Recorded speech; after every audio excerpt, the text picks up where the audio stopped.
There can't be a single person domiciled in Inverclyde who is not an immigrant to the place or who isn't descended from immigrants to it. Though the following draws on my family history is not my family history, since some of my lines start in the early 1600s, this account will start with the people, the immigrants, who came here in the 1800s, and it will tell, within limits of space, what became of them and some of their descendants.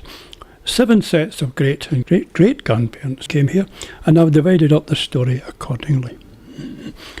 I'll start with the McIntyres.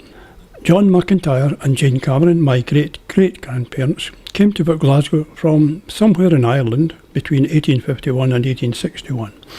They were absent from the 1851 census and they were present in the 1861. So why did they leave Ireland and why did they come here? Where in Ireland did they come from?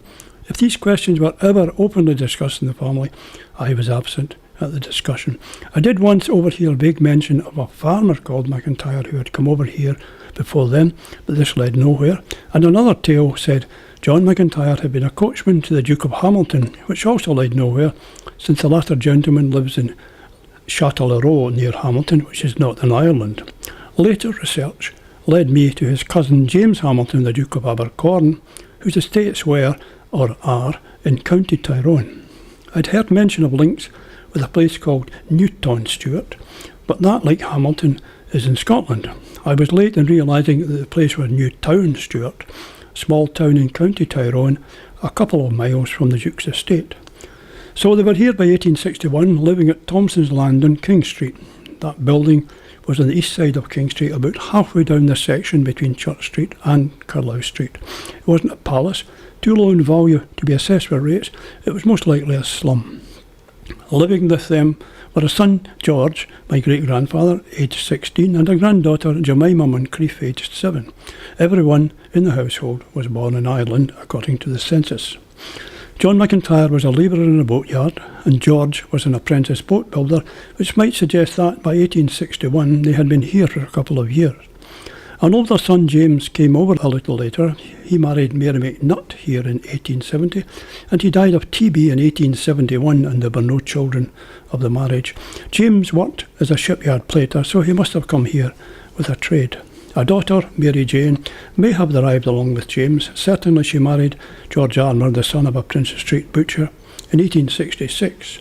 Martha, the mother of the granddaughter, Jemima Moncrief, may never have come to Port Glasgow. She was married to a soldier. Jemima grew up here and married John Cochrane in Port Glasgow. John McIntyre died in 1872, possibly only mourned here by his wife Jane, their son George and granddaughter Jemima, for daughter Mary Jane and her husband and family had moved on from Port Glasgow by then to where has not yet been established. Jemima and her family didn't stay much longer. They were gone by 1874. In her old age, in or after 1891, Jane Cameron entered Smithton Poorhouse. She had an annuity, so she was there as a paying inmate. She died in the infirmary there in 1892 and was buried in a common grave in Greenock Cemetery, a grave belonging to the poorhouse. The reason for this is not clear. She had family in the area, and while they weren't rich, they certainly weren't poor. Great-grandfather George William Martin Cameron McIntyre, to give him his full name, became head foreman riveter in Scots East Yard. He married Hannah Thompson Stewart, of whom later, in 1871 in Port Glasgow. Hannah, like George, was an incomer. Of their 11 children, 5 didn't survive beyond infancy. Their eldest son, Hugh Valence Stewart McIntyre, was my grandfather. He became a riveter like his father, a foreman under him at one time, and he and his 2 brothers, John and George, were in the same riveting squad. The brothers would sneak into the yard on a Sunday to get the job set up for a quick start on the Monday. They were in piecework. Hugh's sister Mary Jane married Bryce Smythe in 1890. She died of peritonitis 7 years later, and Bryce married her sister Nellie. Georgina married James Henry in 1902, and she died of TB in 1914.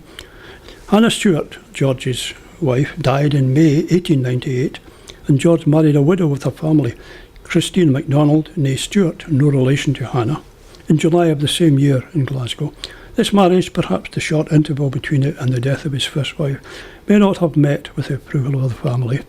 For my father, not born till 1908, had tales to tell of this and that, tales he can only have heard from others. Be that as it may, they had at least 6 children. George drowned in Port Glasgow Mid-Harbour in 1916. having gone up the town to see Mary. This was just after the New Year, so I dare say drink had been taken. Had George not married, the family name could have died out here within one generation. His families by Hannah and Christina were the sole legacies of the McIntyre move from Ireland. So was it all worth the move? We have to assume so, but we lack information on their life in Ireland for a comparison. And there we leave the McIntyres. The next couple are John Stewart and Janet Valence, my great-great-grandparents from Glasgow, Paisley, Eldersley. Hannah Thompson Stewart, she who married George McIntyre, was born in Glasgow about 1854, the second oldest daughter of John Stewart and Janet Valence. John Stewart's family came originally from Lesmahago and Janet's from Paisley, though her Valences were originally from the Cumnock area. John and Janet were married in Glasgow in 1850, and around 1864 they came to work Glasgow via Paisley and Eldersley and lived initially at 5 Clunbrae. The tenement they lived in was not long built. John was an engineer, and after his arrival in Port Glasgow he went to sea as one. They had 8 children, of whom 7 survived to adulthood. When John died on the 11th of January 1890 at 31 Bullhaven Street, Port Glasgow, his wife, the story goes, turned her face to the wall, and she died on the 23rd of the same month. Of their children, Alexander married Isabella McFawn in Paisley, and he and James, his brother, then unmarried, he married in Canada, emigrated to Canada in the late 1880s. Elizabeth, his sister, married Thomas Duncanson in Glasgow and followed them from there to Canada. Alexander and James were moulders. Alexander made a name for himself in British Columbia as an innovative moulder. The trade was new in British Columbia at that time. John died aged 8 in Port Glasgow, and Malcolm Rankin, the youngest son, fell off a staging in Duncan's shipyard in 1887 and was killed.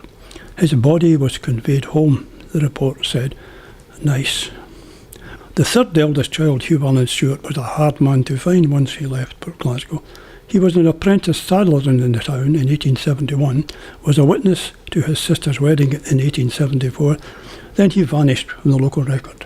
But many and varied were the family tales about him, involving a refrigeration business in Chile and a 1906 earthquake there, not to mention a marriage to an Ayrshire lady whose father was in real estate. And there is no such marriage in the records. Eventually I found he became a marine engineer like his father. He sailed with the Pacific Steam Navigation Company, whose routes included the west coast of South Africa, and they carried refrigerated cargoes of meat from there to the UK. And in the absence of anything else, this could explain the tale about the refrigeration business. The jury is still out on the role played by the earthquake. In Chile, he married a Chilean lady of Danish descent, Elena Bartholin Cuevas, and they had 3 children, and their descendants live around Santiago to this day, doing rather well. Now we come to William Henderson and Agnes Adam, my great-grandparents. William Henderson was born in Stirling around 1850, the son of James Henderson, a cabinet maker, and Margaret Moffat. In 1871 he was aged 21, working as an aerated water van driver in Greenock, boarding in a house at 13 Watt Street. By then his parents had moved from Stirling to Bonhill, and his father had opened a workshop in Dumbarton, but William didn't follow his father's trade. He seems to have spent a lot of time with his uncle Robert Moffat, who was a road and railway contractor. Robert unsuccessfully bid £134,107, 4 shillings and 4pence in 1866 for the contract to make the calendar to Oban Railway. William had walked the line with him on the survey, we were told. Robert Moffat spent some time in Port Glasgow in business, and he met his second wife Annie Porteous in the town when she was teaching at a school here. Possibly William came to this area with Robert and got to know it. So William Henderson and Agnes Adam married in Greenock in 1872. Agnes, like William, was an incomer. She came from Eldersley. She had been in domestic service at 15 Union Street, the house no longer stands, and perhaps William delivered lemonade there. They took a house at 65 Nicholson Street in Greenock, but moved to the Glen, Port Glasgow, by 1875, the year my grandmother Lizzie was born to them. William went into business for himself, manufacturing and selling aerated waters and ginger beer at a place on Water Street in Port Glasgow. This was still in the family, at least on paper, until recent redevelopment cleared it all away. Agnes's brother Alexander Adam went into partnership with William, but the partnership didn't last. In the late 1880s, William and Agnes took their family to Rothesay, where William set up business again. He had disposed of his share in the Port Glasgow business to his brother-in-law. The Rothsay venture didn't last either. Yet another tale said the horse dropped dead on the brae, and they came back to Port Glasgow. Around 1889, William took himself to Australia and disappeared. The family stone in Port Glasgow Cemetery says he died in Australia in 1891, but I've never found any evidence for that. Agnes said she was a widow in the 1901 census. Agnes died in 19 Argown Street, Port Glasgow in 1928. Number 19 was the house behind her shop at number 17. Her daughter Maggie Moffat Henderson took over the shop and ran it till she retired in the 50s. Maggie knew everybody. During World War II, one or other of my brothers and I slept in the house at the back of the shop, and I can still hear the ticking of the grandfather clock once a second. Agnes's father-in-law, James Henderson, came to Port Glasgow from Bonhill in his widowhood sometime after 1889. He died in the house in 1903. We still have a model he made of the grandfather clock. Of the children, William drowned in Sandon Dock, Liverpool, unmarried. James married and emigrated to Australia. He and his wife, Beatrice Daw, had no children. Adam died in infancy, and Maggie didn't marry. Martha Ann married Willie Duff and had 2 daughters. Lizzie married Hugh McIntyre, my grandfather, in 1897, and of their 9 children, only 6 reached adulthood. My father, William Henderson McIntyre, was their 3rd son. Hugh collapsed in 1934 while watching a football match at the Garwell Park and died of peritonitis in Greenock Infirmary not long after. I was only 1 year old. I much regret never having known him. The Henderson surname died out in their family, totally. Now we go to James Adam and Elizabeth Robb, great-great-grandparents from Paisley or Eldersley. Agnes Adam, she who married William Henderson. Her parents were James Adam, a handloom weaver, and Elizabeth Robb, both born in Paisley and married there in 1838. They moved to Eldersley, where James wove plain shawls at home for the Ronald Brothers print works, who block printed them as imitation Paisley shawls for the market. In 1854-55, times were very hard for weavers in Paisley and district, and all was not well with the Ronald Brothers print works. In 1854, the works had a full stock of shawls. They cut back production and only printed shawls from stock for orders received. James was one of over 100 handloom weavers in Eldersley who were dependent on the print works, and he and Elizabeth had 10 children, newborn to 12 years old. With her 2 sisters, Elizabeth owned properties in Paisley and Eldersley as heirs of their aunt, Janet Adam, but whatever income came in from them will have been split 3 ways and can never have amounted to much, certainly not sufficient to allow Elizabeth and her large family to remain in Eldersley in distressed circumstances. James wove blankets and sold them round the doors, but that didn't last. By 1855, the family had moved to the Overton paper mill above Greenock, escaping a worse situation for the Western Bank failed in 1857, taking the print works with it. At Overton, they got a cottage at the mill. There were 11 cottages at that time, and the children of employable age got jobs. A rather sad event enables the estimate of when they came to Overton. Mary, the youngest surviving child, 2 had already died in infancy, died at Overton in 1855, and she was born in Eldersley in 1854. That was why they moved, but why to Overton? According to family lore, the move had to do with Elizabeth having an uncle who owned the paper mill. Certainly, one of the proprietors in 1854-5 was William Adam Brown, married to Joanna Gray, the sister of his co-partner James Gray. A Paisley merchant called William Brown appears in family documents, wills, etc. as a witness, but so far it has not been possible to tie him in 100% with the paper mill. Another source of influence could have been Elizabeth's uncle William Robb, who had a considerable shawl business in Paisley at that time. Their family prospered. William became a farmer in Steps. Alexander was he who took over William Henderson's aerated water business. He married Janet Barclay. Martha married David Allen, who had come to Overton to do gardening. They moved to Kames. Agnes was my great-grandmother, married to William Henderson. Janet was killed aged 20 in 1865 when the top floor of the paper mill collapsed under 24 tons of esparto grass, taking the middle floor and Janet down with it. Elizabeth married Willie McHarg, a shipyard plater, and when he died, she took her young family to Glasgow, opened a millinery shop on the Crow Road, and sent her children to university where they all became mathematicians. James Jr. went to sea as a marine engineer before retiring to Dalry as a farmer, and Andrew married Anne Benson from Gourock and went to sea as a marine engineer. He sailed with Cunard and they settled in the Wirral near Liverpool. His grandson Robert Leslie Adam was the senior partner in Hill Dickinson, Cunard's lawyers.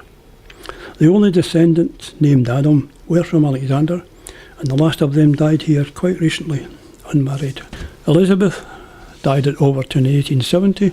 James moved away to Gurdowen, where their eldest son William had a farm. He took a job as a watchman and died there in 1889. There ends my father's family. My mother's family, unlike my father's, weren't great ones for telling family tales, at least not to me. Mostly they lived ordinary lives in the area and elsewhere. William Steele and Martha Steele, both were Steeles, were married in Ballymoney, County Antrim, in 1878. Their first child was born in Balnamoor there in about 1879, and their second in Greenock in 1883, which gives a good indication of when they came to Greenock. The second child was my grandfather, John Steele. Like my great-great-grandfather, John McIntyre, and many others who came into the area from Ireland and the Highlands, William Steele brought no trade or skill useful in the shipbuilding community, so he worked as a labourer. They lived in Greenock with their 8 children till about the turn of the century when they moved to Argyle Street at the west end of Port Glasgow. My mother used to talk of her Port Granda and her Greenock Granda. William Steele was the Port Granda. William Steele died in 1927 and his wife Martha in 1936. I was 3 when she died and have no memories of her. In 1904, their son, my grandfather John Steele, by then a shipyard plater, married Margaret Munro Cumming in Greenock. Margaret was the daughter of John Cumming, my mother's Greenock Granda, and Janet Munro. I recall meeting my grandfather Steele only once, and his wife Margaret Cumming not at all, since she died in 1936 when I wasn't yet 3. I have memories of undercurrents in the family, matters that were discussed over our heads when we were children, but we weren't daft and we knew it concerned our grandfather. From a fellow researcher in Ireland, I got this remark. John Steele was a fine man and well-spoken. Unfortunately, he was ostracised by his mum and dad because of his drinking problem. His parents were what we called good living. Be that as it may, there came a time when he was living in the model lodging house on Boundary Street. My mother, Martha Steele, was his daughter. She sent me to him with a jug of soup. I found an old man sitting in a cubicle on a bed. The walls only went up so high, there were no ceilings to the cubicles, and I watched as he ate the soup sitting on the narrow bed. I don't recall the conversation, but I do remember vividly a strand of leek that attached itself to his long grey moustache. Not long afterwards he died of pneumonia. That was in 1943, and I was 10 years old. I was and still am the oldest of 6. Of William and Martha's other children, all but William and Lizzie married. William died of appendicitis aged 15, and Lizzie stayed single. She died aged 90. Martha, the eldest, married William James McLean, a shipwright, in Port Glasgow in 1902. They moved to England. William had been born in Ballymena. Mary May married James Chalmers Wilson, a plater in Port Glasgow in 1914. I was told she had been a cook and a housekeeper to William Hamilton, the shipbuilder, before her marriage. Sarah married Robert Beckett Curry, a fitter's helper in Port Glasgow in 1921, and Robert, like William James McLean, had been born in Ballymena. Maggie married Sammy Porter, a plater in Greenock in 1921. Apart from Lizzie, they were the only ones of that generation of the family I knew. They lived in Glenburn Street, near where we lived on Argown Street at the Glen. We ran errands for them. There never were problems running errands for great Aunt Maggie Porter, but she always gave us threepence. They didn't have children of their own. And the final pair are Jane Cumming and Margaret Munro, great-great-grandmothers from Johnson and Largs, and also John Cumming and Janet Munro, great-grandparents from Dumbarton and Largs. Now, research into these branches was beset by illegitimacies. As already stated, my grandfather John Steele married Margaret Munro Cumming. She was the daughter of John Cumming and Janet Munro. Both John and Janet were illegitimate. So great-great-grandmother Jane Cumming was born in the little village of Thorn near Johnston to Robert Cumming and Janet Stewart.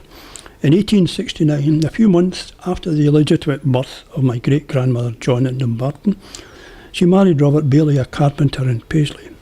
Robert was one of those drowned when the collier Daphne capsized and launched from Stephen's Linthouse shipyard, Govan, in 1883.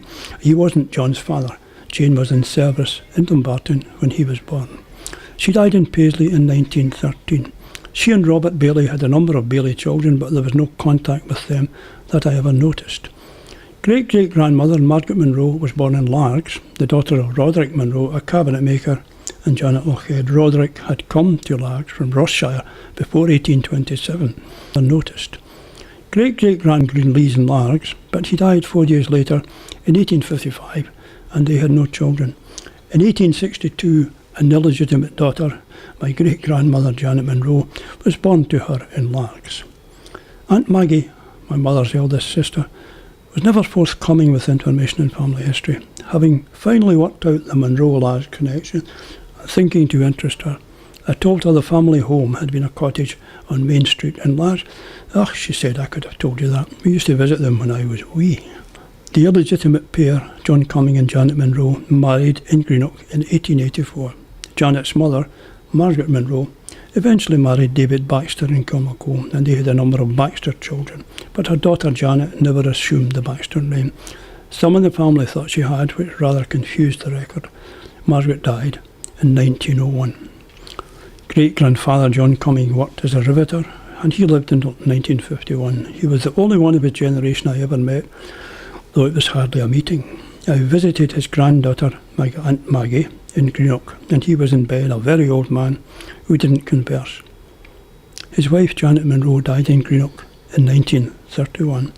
The only photo of that family shows John and Janet with their 3 children, Jane, John and Margaret.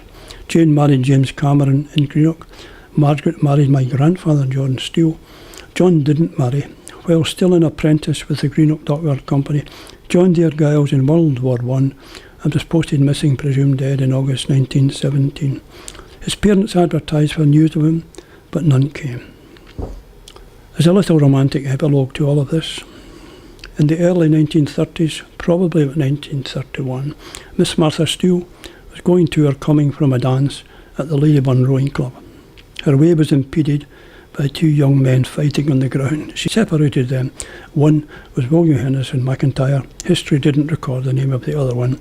She knew neither of them. But she and William were married on the 9th of September 1932 at Ladyburn Manse, and I was their firstborn.